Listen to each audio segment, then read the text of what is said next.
帮下去拿推车时，贤珠看到了店铺窗外竟然有一个人影，于是他转身看向监控，却看到了一个彪形大汉，此时正走向了小帅他们的仓库。于是贤珠打算立刻前往支援，可是没想到他刚刚跑出店铺就被身后的歹徒给干倒了。贤珠还想用电击枪反击，却没想到被男人躲过，还拿电击枪在贤珠身上试验了一把，果然酸爽无比。而另一边大壮此时已经来到了仓库，并且将大门锁上。废话不多说，直接开干。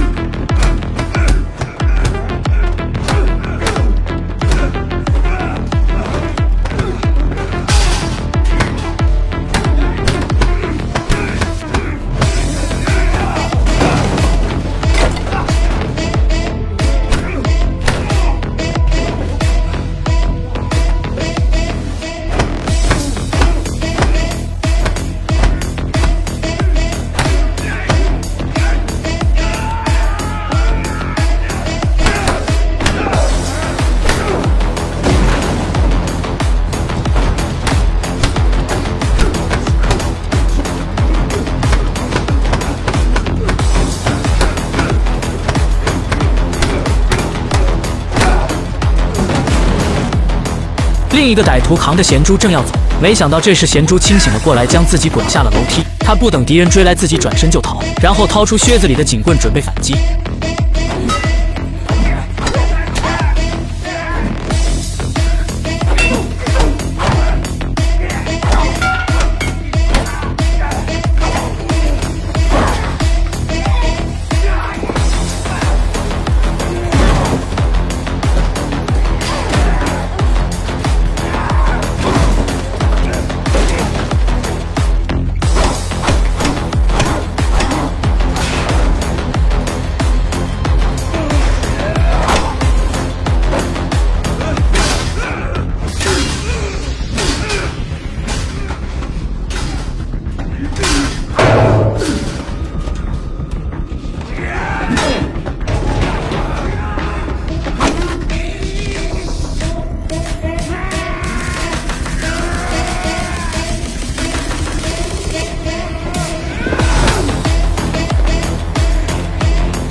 这下子身强如牛的大壮终于给打趴下了。等他们赶回的时候，楼上的这个歹徒已经逃跑了，而他也已经联系了几十个黑帮小弟，正在火速赶来。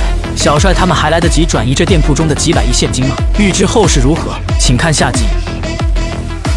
1吨重的黄金，再加上几百亿的现金，而这些就是韩国首尔地下皇帝强哥想要得到的。现在他找到了崔老手下的一名得力战将的家。女人半夜3更听到了门口有人敲门，她看着身旁熟睡的老公后就没有将其叫醒。女人挺着大肚子来到了门口询问是谁，门外的人说是查水表的。女人想了想就觉得不对劲，查水表为什么要3更半夜呢？而且还戴着口罩。她心想可能是这人特别注意卫生，于是就在女人正打算帮她开门的时候，她的老公阿伟醒了过来。阿伟透过猫眼一看外面的人就知道出事了，他连忙将老婆带回了卧室，然后打开窗户一看，外面空无一物的地面。本来想要从窗户逃跑的阿伟看到身怀6甲的老婆，并对老婆说让她守在房间里面报警，无论听到什么声音都千万不要出来。然后他就将房门反锁，走到了客厅，紧接着他就将屋内所有的大件物品全部都卧倒在地。而门外的歹徒听到了里面的声音后，也开始了撬门砸窗。阿伟守在厨房里面用小李飞刀一刀一个人，然而敌人的数量实在是太多了，他们不要命的蜂拥而上。刚开始阿伟还能凭借自己灵活的优势占到上风，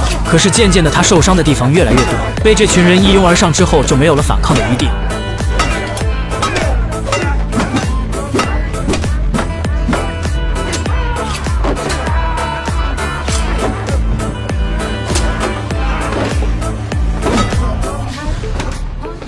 妻子躲在门内，害怕的不敢哭出声。此时门外的客厅里面出现了强哥的身影。强哥告诉阿伟说，只要你说出老崔和其他人的住所，他就放了你的老婆。阿伟看着妻子所在的那个房间，转向了强哥。画面一转，彪叔刚刚走进店铺，以为自己的助手还没来上班，他却没看到在不远处的卫生间里面正躺着一具尸体。就在彪叔穿戴完毕，打算开始准备今天的食材时，却没想到在厨房里面站着一个人，已经等候他多时了。而他就是丧彪阿强。阿强告诉了彪叔是阿伟说出了他的地址。彪叔一听就知道阿强肯定是用阿伟的老婆作为威胁，他询问阿强是不是最后还是没放过阿伟的老婆。阿强邪魅一笑，表示了默认。彪叔以为强哥会跟他公平战斗，却没想到一开打，彪叔的双腿就被强哥皮鞋上的尖刀给戳伤了。彪叔看到这情况，只能让自己更加的小心谨慎了。然而没想到他依然受伤的地方越来越多。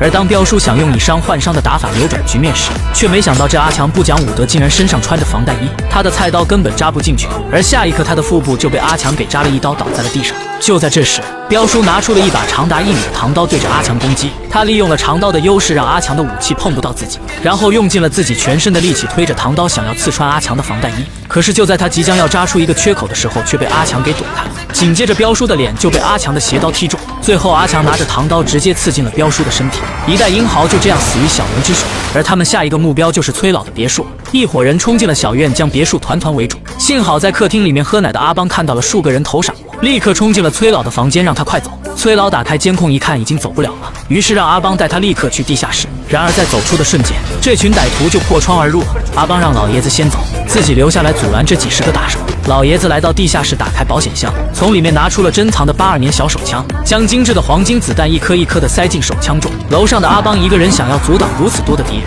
这简直是痴心妄想。更何况壮如牦牛的大壮也在当场。没一会儿，阿邦就被打趴下了，而冲入了楼下的第一批歹徒也都被崔老用手枪开枪射杀。